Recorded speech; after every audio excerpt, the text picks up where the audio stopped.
Muito bom dia, na graça e na paz do Senhor Jesus para todos os meus amados irmãos neste sábado, 20 de abril de 2024.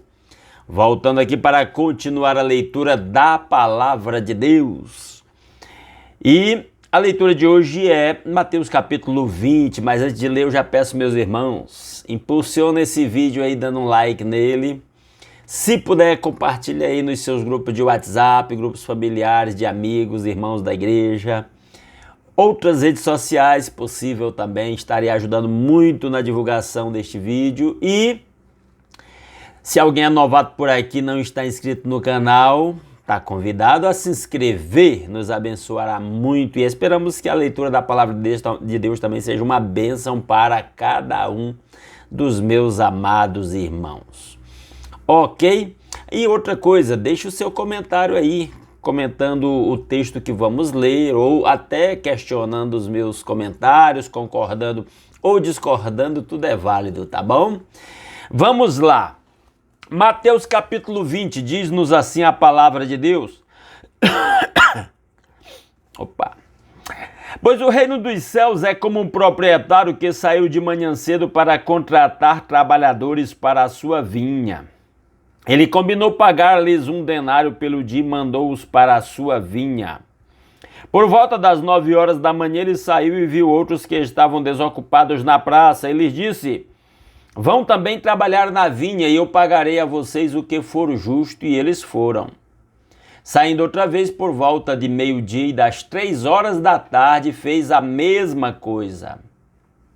Saindo por volta das 5 horas da tarde, encontrou ainda outros que estavam desocupados e lhes perguntou: por que vocês estiveram aqui desocupados o dia todo? Porque ninguém nos contratou, responderam eles. Ele lhes disse: vão vocês também trabalhar na vinha. Ao cair da tarde, o dono da vinha disse a seu administrador: chame os trabalhadores e pague-lhes o salário, começando com os últimos contratados e terminando nos primeiros. Vieram os trabalhadores contratados por volta das 5 horas da tarde e cada um recebeu 1 denário. Quando vieram os que tinham sido contratados primeiro, esperavam receber mais, mas cada um deles também recebeu 1 denário. Quando receberam, começaram a se queixar do proprietário da vinha, dizendo-lhe: estes homens contratados por último trabalharam apenas 1 hora e o Senhor os igualou a nós que suportamos o peso do trabalho e o calor do dia. Mas ele respondeu a um deles: amigo, não estou sendo injusto com você. Você não concordou em trabalhar por 1 denário? Receba o que é seu e vá. Eu quero dar ao que foi contratado por último, mesmo que dei a você. Não tenho direito de fazer o que quero com o meu dinheiro, ou você está com inveja porque sou generoso? Assim os últimos serão primeiros e os primeiros serão últimos. Enquanto estava subindo para Jerusalém, Jesus chamou em particular os 12 discípulos e lhes disse: estamos subindo para Jerusalém e o Filho do Homem será entregue aos chefes dos sacerdotes e aos mestres da lei. Eles o condenarão à morte e o entregarão aos gentios para que zombem dele, o açoitem e o crucifiquem.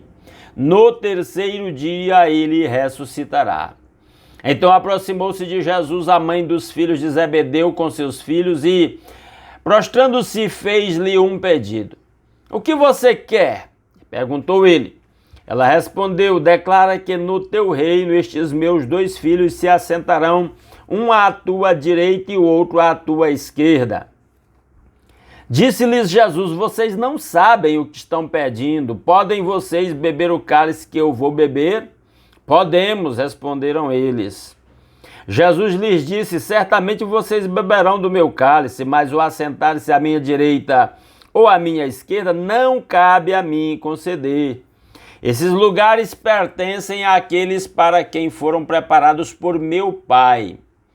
Quando os outros 10 ouviram isso, ficaram indignados com os 2 irmãos. Jesus os chamou e disse: vocês sabem que os governantes das nações as dominam, e as pessoas importantes exercem poder sobre elas. Não será assim entre vocês, ao contrário, quem quiser tornar-se importante entre vocês deverá ser servo. E quem quiser ser o primeiro deverá ser escravo. Como o Filho do Homem que não veio para ser servido, mas para servir e dar a sua vida em resgate por muitos. Ao saírem de Jericó, uma grande multidão seguiu Jesus. 2 cegos estavam sentados à beira do caminho e quando ouviram falar que Jesus estava passando, puseram-se a gritar: Senhor, filho de Davi, tem misericórdia de nós. A multidão os repreendeu para que ficassem quietos, mas eles gritavam ainda mais: Senhor, filho de Davi, tem misericórdia de nós. Jesus, parando, chamou-os e perguntou-lhes: o que vocês querem que eu faça? Responderam eles: Senhor, queremos que se abram os nossos olhos. Jesus teve compaixão deles e tocou nos olhos deles. Imediatamente eles recuperaram a visão e o seguiram. Que Deus aplique a sua palavra aos nossos corações. Vamos a alguns destaques sobre esse texto. Ele começa com a parábola dos trabalhadores na vinha, que ressalta a soberania de Deus. Deus decide sobre a nossa vida, esse texto nos ensina que cada um de nós vamos ter recompensa da parte de Deus por cada coisa que nós fizemos no reino de Deus, apesar de que tudo que temos e somos nós recebemos de Deus, mas Deus, na sua soberania e generosidade, que também pode ser descrita como graça, por causa da sua graça, Ele nos abençoa. Ele reconhece o nosso trabalho. A Bíblia promete isso. E ele está falando do reino dos céus, porque Mateus é o evangelho do reino, a ênfase está no reino. Jesus veio para implantar o reino. Cada pessoa que crê em Jesus é um súdito do reino. Cada pessoa que crê e se submete a Cristo é um súdito do reino. E aí ele diz: pois o reino dos céus é como um proprietário, que é Deus, aqui representado, que saiu de manhã cedo para contratar trabalhadores para a sua vinha. É a obra de Deus na terra, a vinha aqui. Ele combinou pagar-lhes 1 denário, que era o salário normal de uma diária de um trabalhador braçal, e mandou-os para a sua vinha. Verso 3. Por volta das 9 horas da manhã ele saiu e viu outros que estavam desocupados na praça. E lhes disse: vão também trabalhar na vinha e eu pagarei a vocês o que for justo. E eles foram. Aqui não se fala em 1 denário, se diz que vai pagar o que for justo. Provavelmente eles nem deveriam receber 1 denário exatamente. Já eram 9 horas quando eles começaram a trabalhar. Saindo outra vez por volta do meio-dia e das 3 horas da tarde, fez a mesma coisa, mandando pessoas para o trabalho em horários diferentes do dia. Saindo por volta das 5 horas da tarde, encontrou ainda outros que estavam desocupados e lhes perguntou: por que vocês estiveram aqui desocupados o dia todo? Porque ninguém nos contratou, responderam eles. Ele lhes disse: vão vocês também trabalhar na vinha. A obra de Deus sempre teve os trabalhadores no seu reino, e haverão trabalhadores contratados para a última hora, vamos dizer assim, chamados para a última hora. Existe até um movimento no Brasil, que eu já ouvi falar, já vi muito pela internet, de chamar trabalhadores da última hora, referente a isso aqui. O fato é que todo cristão convertido na véspera da volta de Cristo é um trabalhador da última hora. Versículo 8. Ao cair da tarde, o dono da vinha disse a seu administrador: chame os trabalhadores e pague-lhes o salário, começando com os últimos contratados e terminando com os primeiros. Vieram os trabalhadores contratados por volta das 5 horas da tarde e cada um recebeu 1 denário, que eles nem mereciam, eles trabalharam 1 hora só de trabalho. 1 denário era a diária total de um trabalhador. Quando vieram os que tinham sido contratados primeiro, esperavam receber mais, mas cada um deles também recebeu 1 denário. Receberam a diária normal. E aí dá a ideia de que todos que trabalharam, quem começou a trabalhar às 5 horas da tarde, trabalhou só 1 hora, ganhou 1 denário, tanto quanto quem entrou 3 horas da tarde, quem entrou meio-dia, quem entrou 9 horas da manhã, cada um só ganhou 1 denário, que era a diária total de um trabalhador. Para estes, vantajoso. porque não trabalharam o dia todo, mas ganharam uma diária completa. Versículo 10. Quando vieram os que tinham sido contratados primeiro, esperavam receber mais, mas cada um deles também recebeu um denário. Quando receberam, começaram a se queixar do proprietário da vinha, dizendo-lhes: estes homens contratados por último trabalharam apenas 1 hora. E o Senhor os igualou a nós, que suportamos o peso do trabalho e o calor do dia. Mas ele respondeu a um deles: amigo, não estou sendo injusto com vocês. Você não concordou em trabalhar por um denário? Receba o que é seu e vai. Eu quero dar ao que foi contratado por último o mesmo que dei a você. Não tenho direito de fazer o que quero com o meu dinheiro, ou você está com inveja porque sou generoso. Então, a parábola é sobre a generosidade de Deus, que é resultado da sua graça para conosco. E o que fica implícito é que no final das contas, tudo que nós recebemos é só resultado da generosidade de Deus, porque nós não merecemos. Deus já nos dá tudo mesmo, até a vida. Então, que se ressalte a generosidade e a graça de Deus. E a lição é resumida no verso 16, dizendo: assim os últimos serão primeiros e os primeiros serão últimos.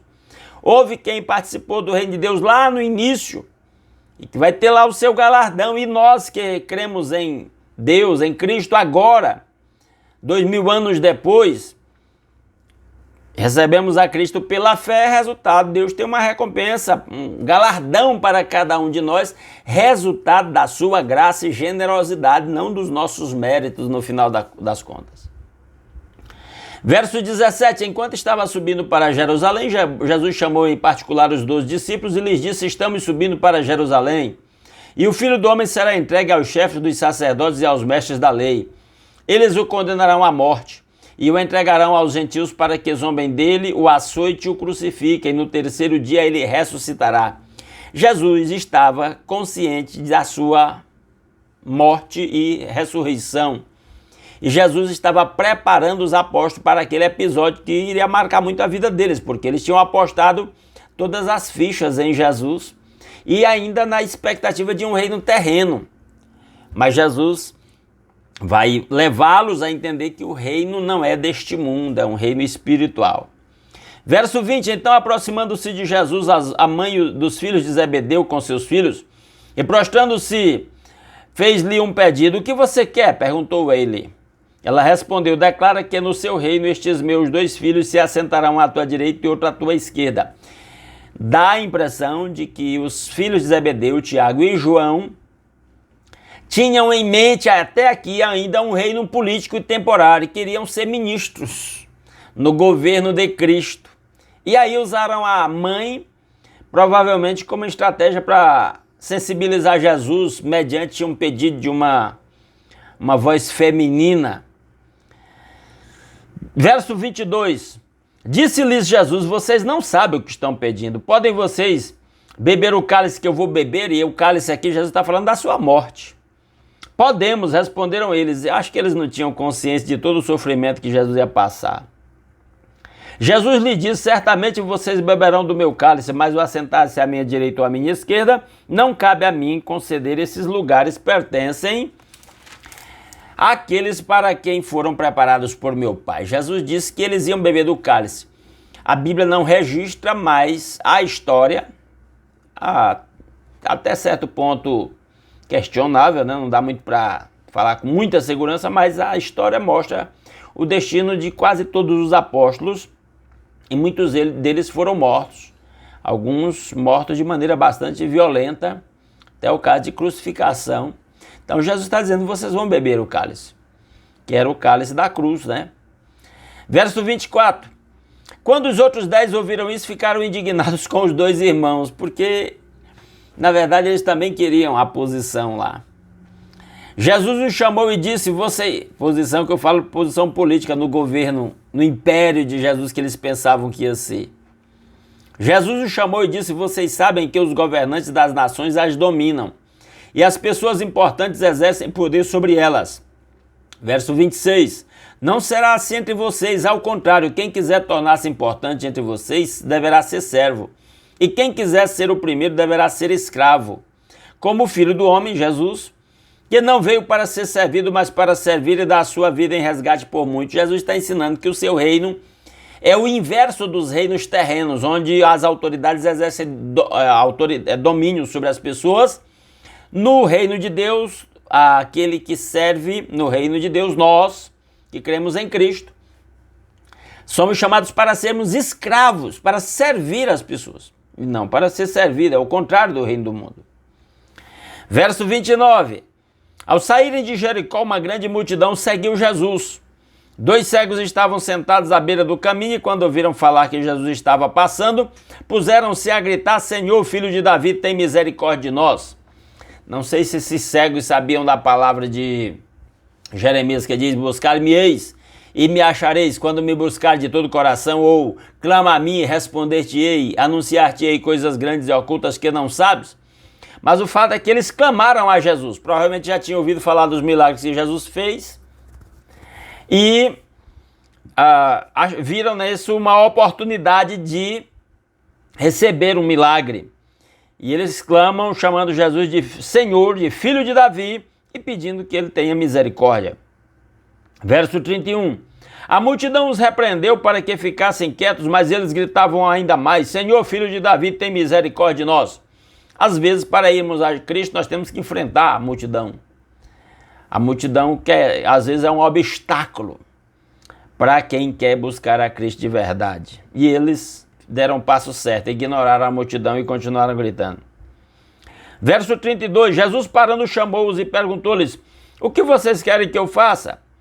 Responderam eles: Senhor, queremos que se abram os nossos olhos. Provavelmente eles já tinham ouvido falar do poder de Jesus. Talvez até cura de cegueira, que a Bíblia narra algumas, né? E eles pediram então para Jesus lhes abrir os olhos. Verso 34, Jesus teve compaixão deles e tocou nos olhos deles. Jesus faz as coisas por compaixão. Ele tem compaixão, ele é compassivo. Imediatamente eles recuperaram a visão e o seguiram. Quando Cristo nos dá a visão do reino, a consequência natural é segui-lo. Que bênção! Seguir a Cristo. É o chamado para o discipulado, para o reino, né? É isso aí. Vamos orar? Se você puder me acompanhar nesta oração onde você está, quero orar por você e pela sua família. Nosso Deus e nosso Pai maravilhoso, muito obrigado pelas muitas bênçãos, incontáveis bênçãos com que o Senhor nos tem abençoado. Obrigado pelo nosso lar, pela nossa família, pela noite de paz, pelo novo dia, pelo sono reparador, por poder começar esse dia meditando na palavra, alimentando nosso espírito com a sua palavra, em comunhão uns com os outros, orando uns pelos outros.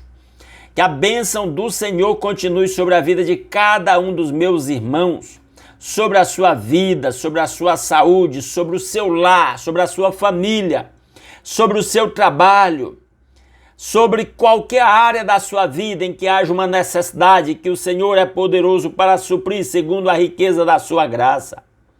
Pai, consagramos o nosso dia ao Senhor. Que o Senhor seja o nosso guia por onde andarmos, seja o nosso protetor, nos livre de gente má, nos livre de acidentes, nos livre de doenças. Ó Pai, que a bênção do Senhor sobre as nossas vidas nós possamos compartilhá-la com as pessoas que cruzarem o nosso caminho nesse dia.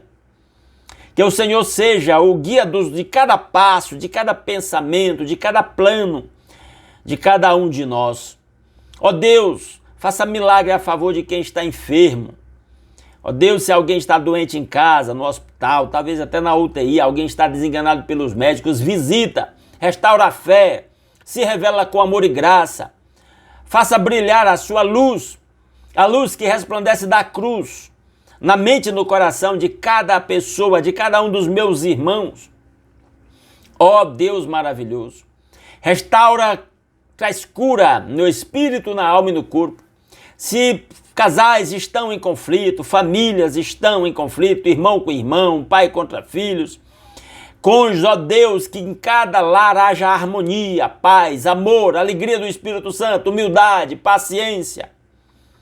Ó Deus, faz de cada família, de cada lar, uma célula da sua igreja, Onde Jesus esteja presente, o seu nome seja exaltado e glorificado para sempre. Assim entregamos a vida de cada um dos meus irmãos, que o Senhor abra portas para quem está desempregado, que o Senhor traga soluções financeiras para quem está endividado, que o Senhor dê sabedoria a cada um para prosperar, para administrar bem os recursos que o Senhor lhes tem confiado. Tudo isso graças ao nosso Senhor Jesus Cristo e seu sacrifício na cruz em nosso lugar. A maior de todas as bênçãos que um ser humano pode experimentar nesta vida. O perdão dos nossos pecados, a nossa reconciliação com o Pai, o privilégio de ter o acesso à sua presença todos os momentos, fazer parte do seu povo, povo que se chama pelo seu nome, que se humilhe, ore, busque a sua face, se converta dos seus maus caminhos e que o Senhor do céu perdoe o nosso pecado e sara a nossa terra. Que em tudo a nossa vida seja para a glória, a honra e louvor do seu santo nome. Assim nós oramos e agradecemos, em nome de Jesus. Amém. Amados irmãos, muito obrigado pela sua companhia. Não saia sem deixar um like nesse vídeo. De novo eu repito, se puder, compartilhe aí nos seus grupos de WhatsApp, nas suas redes sociais. Se alguém é novato por aqui, gosta desse conteúdo e quer continuar acompanhando a leitura de um capítulo da Bíblia por dia, se inscreva no nosso canal, ok? E comente alguma coisa que eu não destaquei, alguma curiosidade, se você concorda com alguma explicação, se alguma explicação lhe esclareceu alguma coisa, comente aí nos comentários do vídeo, que os comentários do vídeo ajudam a impulsionar o vídeo aí na internet, ok? E amanhã, se Deus quiser, às 5h30 estaremos aqui mais uma vez para continuar a leitura da palavra de Deus, lendo Mateus capítulo 21. Grande abraço a todos.